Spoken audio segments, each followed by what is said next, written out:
Ryan did not expect the night shift to be silent. The hallway outside Cell 9 was too clean, too bright, and too empty, like the building was holding its breath. Cameras blinked red lights. Metal walls reflected his face back at him again and again, until he looked like a stranger standing in a long mirror. On his wrist, the duty screen flashed one sentence in plain text. Guard the last fertile giantess. No contact. No questions. He had guarded vaults before. He had guarded weapons crates. He had guarded rich people who thought fear was a sport. But guarding a living being labeled like a cargo box, that felt different. Ryan stopped at the final door. 3 locks. 2 scanners. 1 warning sign. If the subject moves, do not enter. If the subject speaks, do not respond. He swallowed. His throat felt dry even though the air was cold. He placed his palm on the scanner. The door did not open. It only gave a thin click, permission for him to stand there and watch. Inside the cell, darkness rested like a heavy blanket. A soft blue light ran along the floor, showing just enough to see the outline of something huge. A shape shifted. Ryan's hand moved toward his baton without thinking. Then he saw her. She was not a monster. She was not a legend. She was not a subject. She was a giantess. Yes, but she was also a person. She sat with her back against the far wall, knees drawn up, arms wrapped around herself like she was trying to become smaller. Metal restraints circled her wrists and ankles. Thick cables ran from the cuffs into the wall. A collar hugged her neck like a cruel ring. Her skin was pale, marked with old bruises.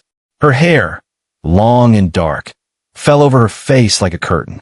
When she breathed, it looked painful, as if every breath had to be earned. Ryan had read the file. Everyone had. Last fertile giantess. That was the only line people cared about. Not her name. Not her story. Not why she was the last. He forced himself to look away, because that was the rule. Rules kept people alive. He took his place at the mark guard spot. The floor had a yellow line where he should stand, like a leash drawn for humans instead of animals. Minutes passed. Then an hour. The building stayed quiet. But quiet does not mean safe. Quiet can be a trap. Ryan's headset crackled. A tired voice came through. Night shift report. All clear, Ryan said. Remember, the voice replied, she's not your friend. The line went dead. Ryan stared at the door again. He tried to treat it like any other assignment. But the longer he stood there, the more the cell felt like a wrong answer. A soft sound came from inside. Not a growl. Not a threat. A small cough. Ryan's eyes moved before his mind could stop them.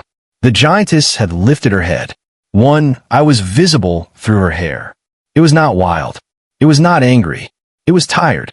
She looked at him the way someone looks at a locked window during a storm. Ryan felt something twist inside his chest. He told himself it was nothing. He told himself it was just sympathy, and sympathy could get a guard killed. He looked at his duty screen. It showed the time and the warning again. No contact. So he did the only thing the rules could not stop. He stayed. He stayed when the hallway lights flickered once, like a blink. He stayed when his feet hurt. He stayed when he imagined what it felt like to be called last, like it was a job title. Around 2:13 a.m., the alarms did not ring. That was the strange part. The system did not shout. It only whispered. A small symbol appeared on his wrist screen. Unauthorized signal detected. Ryan stiffened. He checked the corridor left. Empty. Right? Empty. He tapped his headset. Control, I'm seeing. Static. He tried again. Control? I have a. More static, then silence. That was worse than hearing gunfire. Because silence meant someone wanted him alone. Ryan's mind moved fast. If communication was cut, a breach could happen anywhere. But why here? Why this hallway? Why this cell? He looked at the door. Inside, the giantess had shifted again. She was listening too. Her head turned slightly, like she could hear something deep in the building. Then the floor under Ryan's boots vibrated. Not loud, just a low tremor like distant thunder. A soft mechanical sound followed it. Click! A service panel at the end of the hall opened by itself. Ryan's heart hit his ribs. The panel was not supposed to open. Not during lock protocol. Not during night shift. Something slid out of the darkness behind it, small, black and smooth, like a spider made of metal. A drone. Its lens turned, searching. Ryan didn't move. The drone froze, then angled its body towards Cell 9. It was not looking for him. It was looking for her. Ryan's hand tightened on his baton. He had one guard baton, one sidearm with limited rounds, and a hallway full of cameras that might already be blind. He was supposed to call for backup, but the line was dead. So he did what humans always did when the plan broke. He made a new plan. Slowly, quietly, he stepped off the yellow line. The drone's lens snapped toward him. In that second, the giantess inside the cell rose to her feet. Not with rage, with fear. Her cuffs pulled tight. The collar flashed. She flinched like the metal had bitten her. Ryan saw it clearly then. This facility was not protecting anyone from her. It was controlling her. And now something was coming to take her. Ryan faced the drone. He spoke to himself under his breath, voice steady like a promise. Not tonight. He raised his baton, and behind the thick door, the giantess pressed her palm against the glass slot, eyes fixed on him, like she had been waiting to see if a human could be more than an order. The drone lunged forward. The hallway lights flickered again, and the night shift finally stopped being silent. The drone moved fast. It shot down the hallway like a black arrow, its metal legs clicking against the floor. A thin red light blinked at its center. It was not scanning anymore. It had locked on. Ryan did not step back. He stepped forward. He swung his baton just as the drone leaped. The impact sent sparks into the air. The drone slammed into the wall and dropped, but it did not break. It twisted on the ground like an angry insect. Behind the thick door of Cell 9, the giantess watched. Her eyes were wide, but she did not shout. She did not pound the glass. She stayed still. The drone recovered and fired a sharp electric pulse. The shot burned across Ryan's shoulder. Pain rushed through him like fire, but he kept his balance. Not tonight, he muttered again. He smashed the baton down a second time, aiming for the blinking red eye. The lens cracked. The light flickered and died. Silence returned, but not the safe kind. Ryan's wrist screen flashed again. Multiple signals detected. His stomach tightened. Multiple. This was not one broken machine. This was planned. He dragged the destroyed drone into the shadow of the wall and ran to the service panel. He forced it open wider and looked inside. Empty tunnel. Too empty. He understood then. The drone had been a test. Someone wanted to see if the hallway was guarded.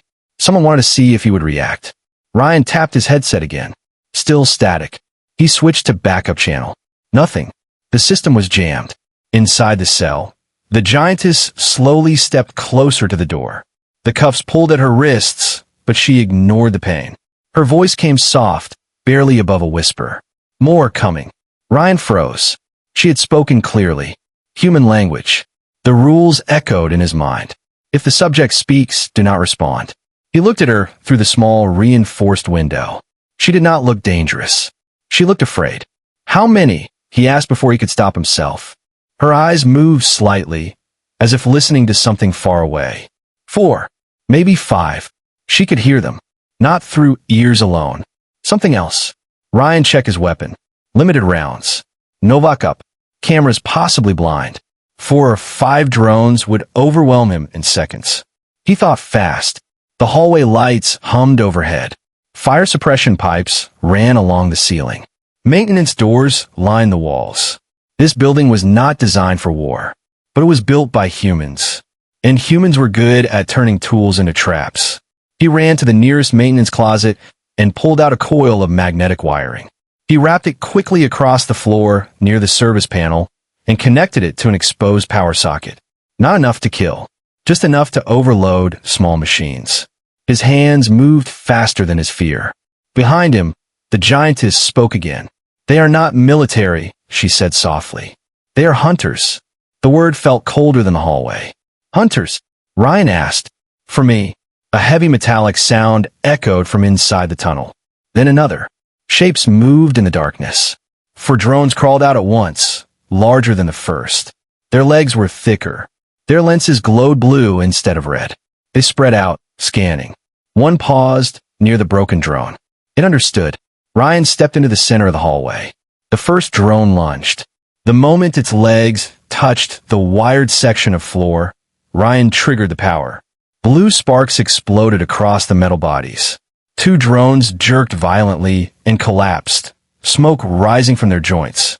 But the other 2 jumped over the trap. One struck Ryan in the chest, slamming him against the wall. The air left his lungs. His sidearm fell from his hand and slid across the floor. The second drone aimed its pulse-emitter directly at his face. Behind the door, the Giantess moved without thinking.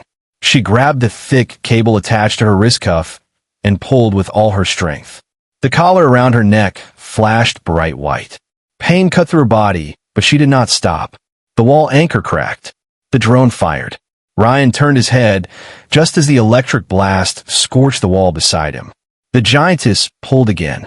With a loud snap, the wrist cable tore free from the wall mount. The shock system screamed in warning, but for 1 second, she had movement. She swung the broken cable like a whip and slammed it against the glass barrier from inside. The impact shook the hallway. The drone paused, just for a heartbeat, confused by the sudden vibration. That heartbeat was enough. Ryan grabbed his fallen sidearm and fired once, clean and steady. The bullet shattered the drone's core. The last machine tried to retreat back into the tunnel. Ryan didn't let it. He lunged forward and fired again. Silence. Real silence this time. Smoke drifted in thin lines toward the ceiling. Ryan leaned against the wall, breathing hard. His shoulder burned. His chest ached. He looked at the door. Inside, the Giantess had fallen to one knee. The collar around her neck dimmed slowly. "You helped me," she said, her voice weak but clear. Ryan shook his head. "You helped me." For a moment, they just looked at each other through reinforced glass. Then Ryan's wrist screen blinked again. A new message appeared. Access code verified. Authorized transfer team arriving at 0300. Ryan's blood went cold. He checked the time. 2:41 a.m. The attackers had access codes. This was not random. Someone inside the facility had opened the door for the hunters. And in 19 minutes, more would arrive. He looked at the Giantess. She looked back at him, understanding already in her eyes. The raid had not been a mistake. It had been a preview, and the real threat was still on its way. The hallway still smelled of burnt metal. Ryan stood in front of Cell 9, staring at the message glowing on his wrist screen. Authorized transfer team. ETA 14 minutes and 32 seconds. Authorized. That word felt heavier than the drones. Inside the cell, the Giantess slowly stood again. One wrist cuff hung loose where she had torn it from the wall. The collar around her neck flickered faint blue, warning her not to move too far. Ryan looked down at the destroyed machines scattered across the floor. "This wasn't random," he said quietly. The Giantess nodded once. No, her voice was calm now, but her eyes were not. They carried something deeper than fear. They carried memory. "What do they want with you?" Ryan asked. He had read the file. He had seen the word again and again. Fertile. It was written like a product label. The Giantess stepped closer to the door, careful of the caller's range. She lowered her voice. "You think fertile means only one thing." Ryan frowned. "It doesn't." She gave a slow shake of her head. "For your species, it means the ability to give life." She placed her free hand against her chest. "For mine, it means the ability to restore it." Ryan felt a cold line run down his spine. "Restore what?"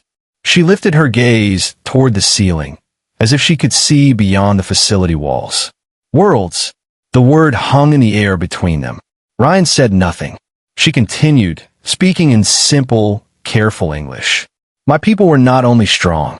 We carried seeds inside us. Not children. Not in the way you think." She touched the side of her neck, near the collar.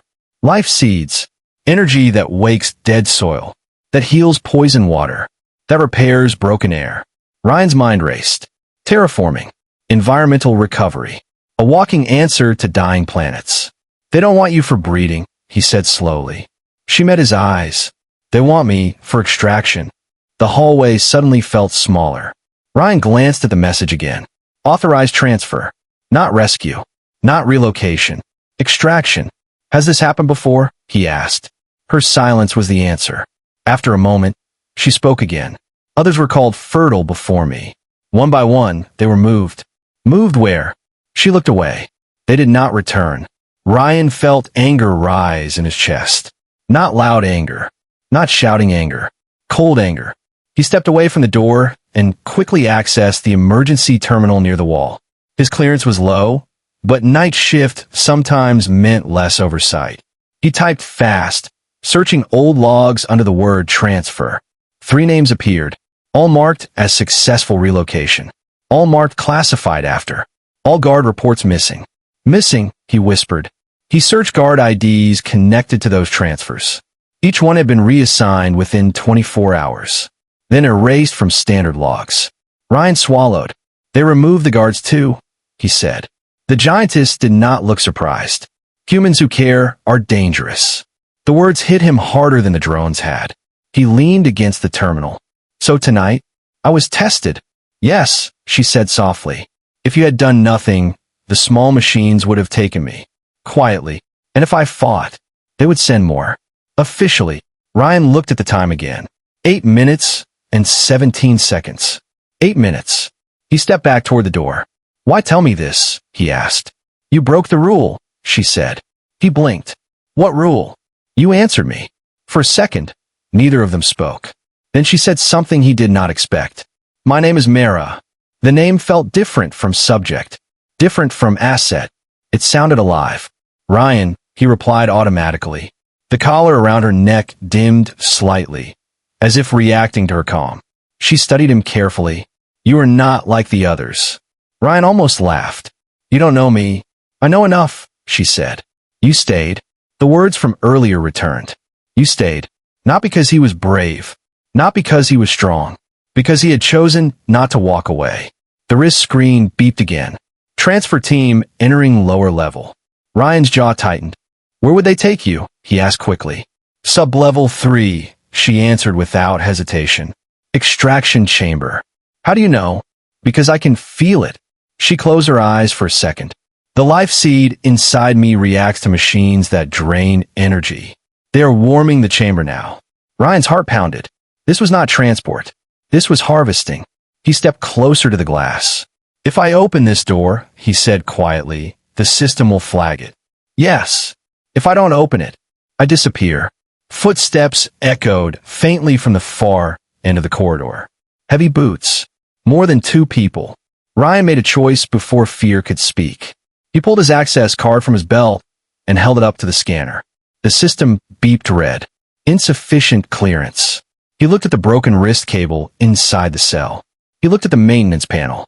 He looked at Mara. Can you walk? He asked. She straightened despite the collar. Yes. The footsteps were closer now. Ryan moved fast. He smashed the emergency alarm panel with his baton, not to trigger it, but to access the override wiring beneath. Sparks jumped as he crossed 2 lines. The hallway lights flickered wildly. For 1 second, the system reset. The door scanner flashed yellow instead of red. Ryan didn't hesitate. He pressed his card again. The locks began to disengage. Behind the heavy door, Mara's breath slowed. Outside, the approaching boots stopped. A new voice echoed down the hallway. Guard Ryan. Step away from the cell. The final lock clicked open. Ryan looked up toward the end of the corridor. Armed officers stood there, weapons raised. And behind them, the facility commander himself. Stand down, the commander ordered calmly. You have no idea what she is. Ryan looked back at Mara.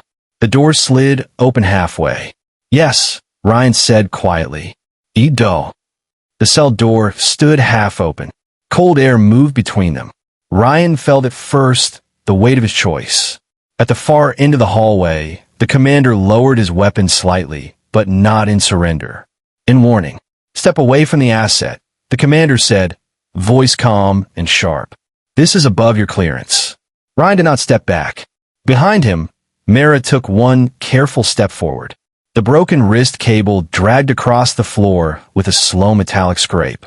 The collar around her neck glowed brighter, reacting to movement outside approved limits. Ryan's pulse pounded in his ears. She's not an asset, he said. The commander's eyes hardened. You don't understand the scale of this. That creature carries the last viable planetary restoration core in this quadrant. Her name is Mara, Ryan replied. A few officers shifted uncomfortably. Names made things harder.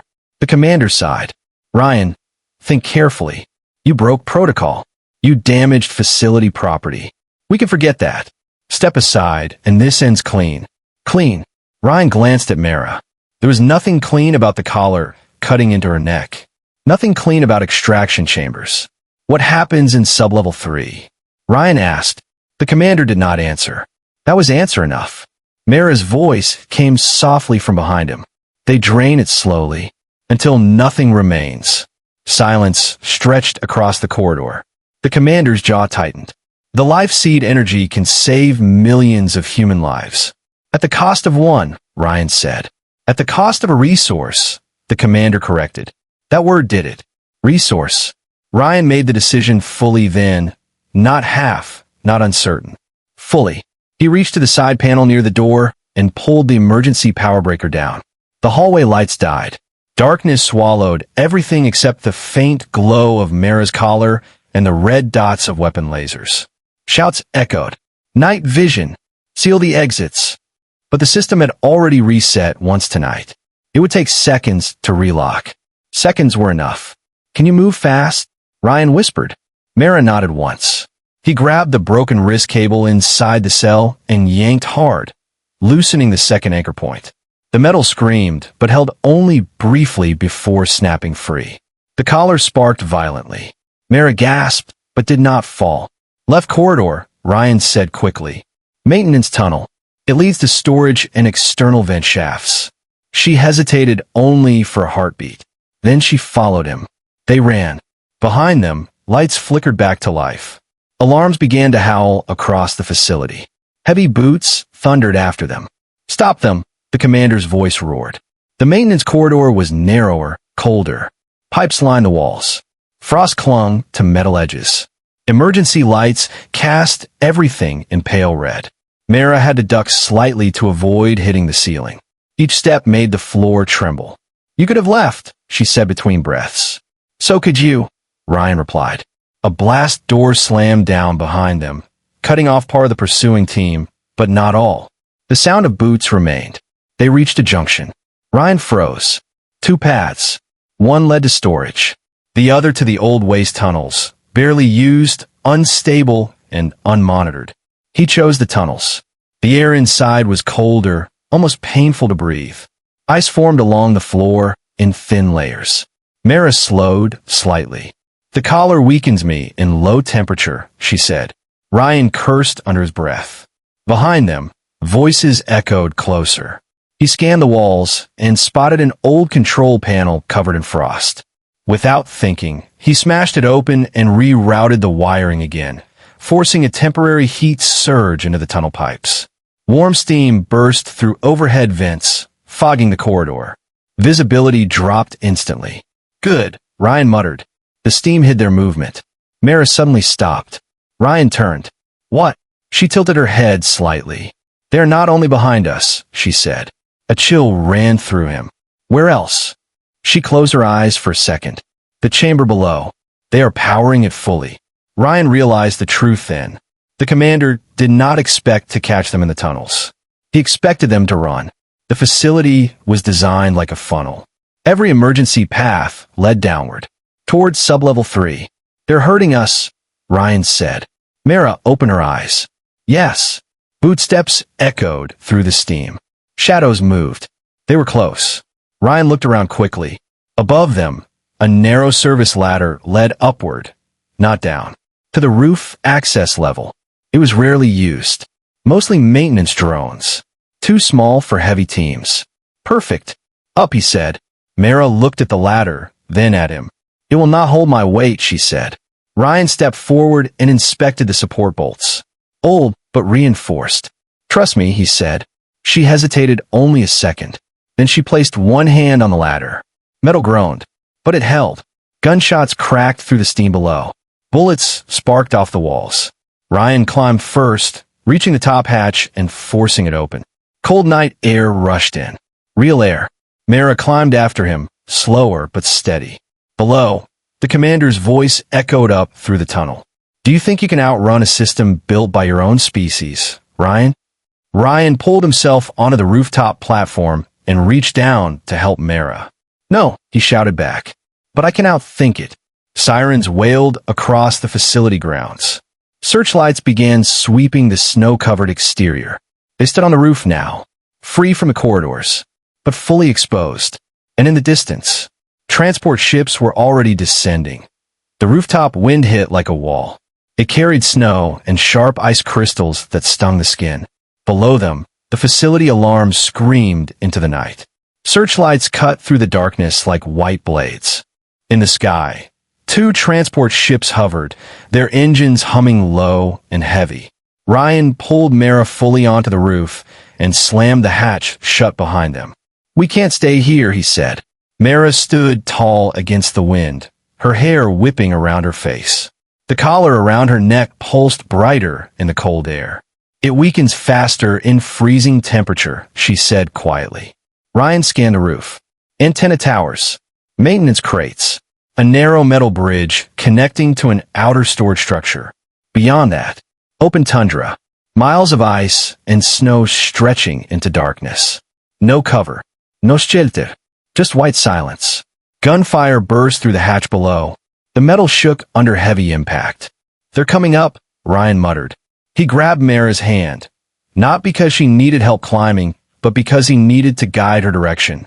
This way, they sprinted across the roof.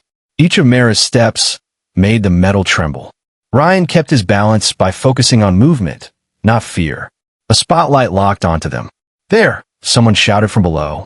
Energy bolts streaked past, melting snow in bright flashes. They reached the narrow bridge. It creaked under Mara's weight, but she crossed carefully, gripping the rails. Ryan reached the other side first and scanned the storage structure. A large maintenance crane stood beside it, long and rusted but still connected to power lines. An idea formed instantly. "Keep going," he told her. "Run straight into the snowfields. Don't stop." She looked at him sharply. "And you?" "I'll slow them." "No," she said firmly. Ryan gave her a small smile. "You told me hunters are coming. Hunters follow tracks." Understanding flashed in her eyes. He ran to the crane's control panel and forced it open. Sparks flew as he rewired the system. The crane's massive arm jerked to life. Below, soldiers poured onto the rooftop. Ryan aimed the crane toward the bridge. Just as the first officer stepped onto it, he slammed the lever forward. The crane arm swung hard, smashing into the bridge's support beams. Metal snapped. The entire bridge collapsed into the snow below, cutting off direct pursuit. Shouts of anger echoed across the roof.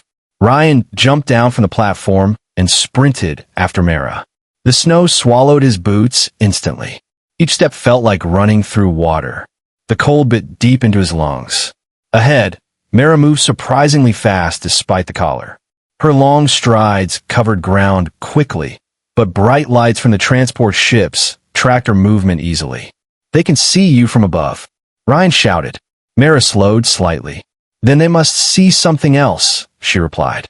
She suddenly changed direction sharply, dragging her broken wrist cable through the snow in wide arcs. Ryan understood. False trails. He ran opposite her for a short distance, carving deeper footprints before circling back toward her path. Above them, one transport ship descended lower. A side hatch opened, and sleek aerial drones dropped into the storm. Faster than the others. Smarter. Hunters. "They are adapting," Mara warned. One drone fired a net launcher. The glowing mesh exploded in front of them, barely missing Mara's legs. Ryan grabbed the net and hurled it into the snow, burying its sensors. "Head toward the ridge," he shouted. Far ahead, a line of frozen rock rose from the flat tundra, a natural barrier. They ran. Behind them, more drones spread out, scanning heat signatures. The cold made it harder for machines to track clearly, but the collar around Mara's neck emitted a steady signal. Ryan glanced at it. "That collar," he said between breaths. "It's broadcasting." "Yes," she replied. He slowed suddenly and pulled a small emergency flare from his belt. "What are you doing?" she asked. "Making a brighter signal." He lit the flare and shoved it deep into a pile of snow behind a rock outcrop. The intense heat burned red and wild. Within seconds, 2 drones veered toward it. Confused, distracted, Ryan grabbed Mara's arm again and pulled her toward a narrow crevice in the ridge. They squeezed inside just as searchlights swept overhead. Snow began to fall heavier now, covering their tracks slowly. For a moment, there was only wind, only breath, only cold. Mara leaned against the ice wall, her breathing unsteady. "You should not have risked yourself," she said softly. Ryan laughed weakly. "You already said that." She looked at him carefully. "Humans surprise me," she admitted. "Good surprise?" "Yes." In the distance, engines roared louder. Ryan peeked out of the crevice. More ships were arriving. Not just transport, armed interceptors. "They're escalating," he whispered. Mara stepped beside him and looked toward the dark horizon. "There's an old glacier tunnel beneath this ridge," she said. "My kind used such places long ago." "You're sure?" "I can feel the earth below." Before Ryan could respond, a sharp crack echoed across the snow. A sniper round struck the ice inches from his head. They had been spotted. The ridge was no longer safe. Ryan turned to Mara. "Tunnel," he said firmly. "Now." She nodded. Together, they moved deeper into the frozen rock as drones circled overhead. But far above them, inside the descending command ship, the commander watched through a live feed. And he gave a new order. Deploy ground units. Full pursuit. The hunt was no longer quiet. It had officially begun. The glacier tunnel swallowed them whole.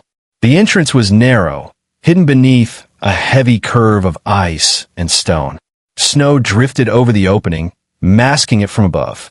Inside, the air was colder, but still. Too still. Ryan's boots echoed against frozen ground as they moved deeper. The walls shimmered faint blue, reflecting weak light from his wrist screen. Behind them, distant engine noise vibrated through the earth. "They will find the entrance," Ryan said quietly. "Yes," Mara replied, "but not quickly." She placed her hand against the tunnel wall. For a moment, she closed her eyes. The ice around her palm dimly glowed. Ryan stared.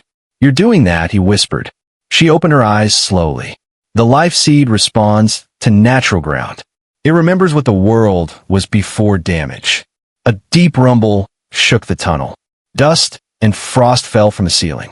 "They're using ground scanners," Ryan said. He checked his weapon, low ammo. His shoulder still burned from earlier. His breathing felt heavier now. They reached a split in the tunnel. One path sloped down. The other curved upward into darkness. Mara hesitated. "Below leads to old water veins," she said. "Above leads toward surface exit. Which is safer?" "Neither." That was honest. Suddenly, bright white beams cut into the tunnel from behind. Mechanical legs scraped against ice. Ground units. Armored hunters built for rough terrain.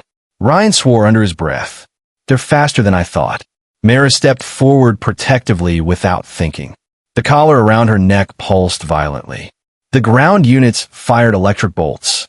Blue arcs lit the tunnel walls. One struck Mara's side. She flinched but remained standing. Ryan fired twice, hitting one machine's leg joint.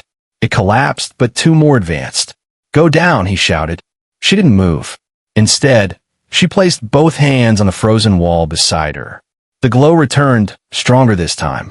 The ice beneath their feet began to crack. Ryan's eyes widened. "Mara, what are you?" "Trust me," she said.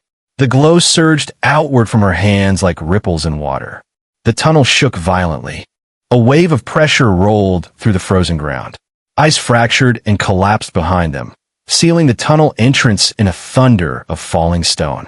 The ground units disappeared under tons of shifting ice. Silence followed. Ryan stared at the collapsed passage. "You just buried them." "I redirected natural weakness," she said softly. Then she staggered. The collar flared bright white. She dropped to one knee. Ryan rushed to her side. "Mara." She winced, gripping the ground. "The collar converts my energy into pain," she said through clenched teeth. "Using the life seed amplifies it. Then don't use it. If I do not, they will continue." He looked at her carefully. "You could have escaped earlier. In the cell." She shook her head faintly. The life seed was dormant there. The walls blocked it. Ryan understood. The earth made her stronger. The facility made her weaker. A sharp metallic sound echoed from deeper within the tunnel. Ryan froze. "They're not done," he said. Mara slowly lifted her head. No, a new sound followed. Not mechanical. Human. Footsteps. Slow. Controlled. A voice echoed through the frozen corridor. "You always were impulsive, Ryan." The commander stepped into view from the upper tunnel path, flanked by 2 elite soldiers. He wore cold weather armor, face uncovered, expression calm. "You should have trusted the bigger picture," the commander continued. Ryan stood between him and Mara. "The bigger picture doesn't involve draining someone alive," he replied. The commander sighed. "Her energy can restore entire human colonies. Dying worlds. Billions of lives. At what cost?" Ryan demanded. "One." Mara forced herself upright beside him. "I'm not your battery," she said, voice echoing faintly through the ice. The commander studied her calmly. "You misunderstand. Your species is extinct. We are not your enemy. We are your continuation." Mara's eyes darkened. "My continuation requires choice." Ryan felt something shift beside him. Not anger. Resolve. Mara stepped forward slightly. The collar flared again, but this time, something else happened. The ice along the tunnel walls began to glow brighter than before. Not cracking. Not breaking. Growing. Small green veins of light ran through the frozen walls like roots spreading underground. The soldiers shifted nervously. "What is she doing?" one whispered. The commander's calm cracked for the first time. "Impossible," he muttered. Mara's voice grew stronger. "The life seed is not only destruction or extraction." The green light pulsed outward gently. The air in the tunnel changed, warmer, cleaner. Frost melted in thin streams. Tiny shoots of plant life began pushing through cracks in the frozen stone. Ryan stared in awe. "She's healing it," he whispered. The commander stepped back slightly. "Fire," he ordered. The soldiers raised their weapons, but the ground beneath them softened instantly. Not collapsing, absorbing. Their boots sank into suddenly thawed soil. Vines shot upward, wrapping around their legs, pulling weapons from their hands. No blood, no screams. Only stunned silence. The commander struggled to free himself, but roots locked him in place up to his knees. Mara lowered her hands slowly. The green glow dimmed, but did not vanish. She turned to Ryan, breathing heavily. "This is why they fear fertile ones," she said softly. Ryan looked at the tunnel walls, now alive with faint green light. Outside, engines roared as more units approached. Mara's strength was fading fast, and the collar was glowing brighter than ever. Above them, the glacier ceiling began to crack, not from destruction, but from something pushing upward, something growing. And the facility's scanners began to scream with a warning no one had ever seen before. Uncontrolled terraform event detected. The glacier ceiling split open with a sound like the sky tearing apart. Above them, white ice cracked into glowing lines of green. The light from Mara's life seed pulsed outward in steady waves, not violent, but unstoppable. Outside, alarms across the entire facility began to scream. Uncontrolled terraform event detected. Core signal unstable. Ryan looked up as chunks of ice fell around them. "Mara," he said urgently, "if you keep pushing it." "I know," she answered softly. The collar around her neck burned bright, sparks dancing along its surface. It was trying to convert her energy into pain, into control. But the earth beneath her was answering instead. Small plants burst through the frozen soil. Moss spread along stone.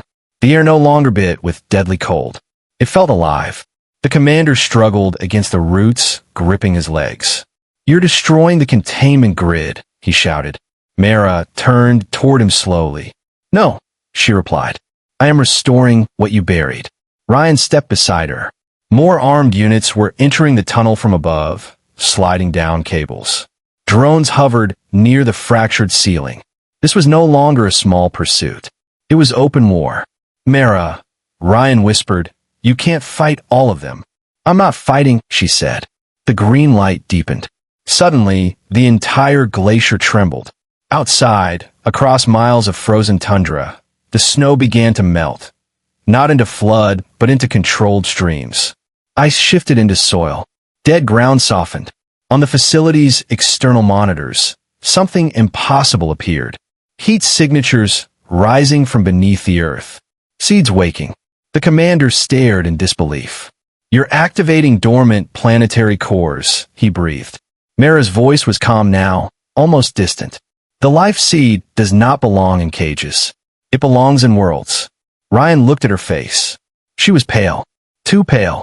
The collar was draining her fast, converting excess energy into lethal feedback. He grabbed her shoulders. "Stop," he said firmly. "You've proven your point." She met his eyes. "No," she said gently. "I am proving yours." His?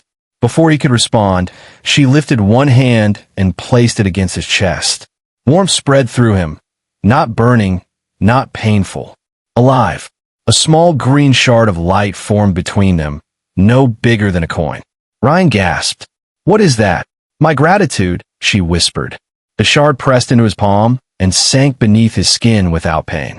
He felt it settle near his heart, quiet but powerful. "It will answer you," she said, "when life needs guarding." Ryan shook his head. "I didn't help you for a gift." "I know." That made it heavier. Above them, the glacier fully split open, revealing night sky filled with drifting snow and green light rising like an aurora. Transport ships backed away, unable to stabilize in the shifting air currents. Roots burst from the ground outside the tunnel entrance, wrapping around facility walls. Concrete cracked. Steel bent, not crushed but reclaimed.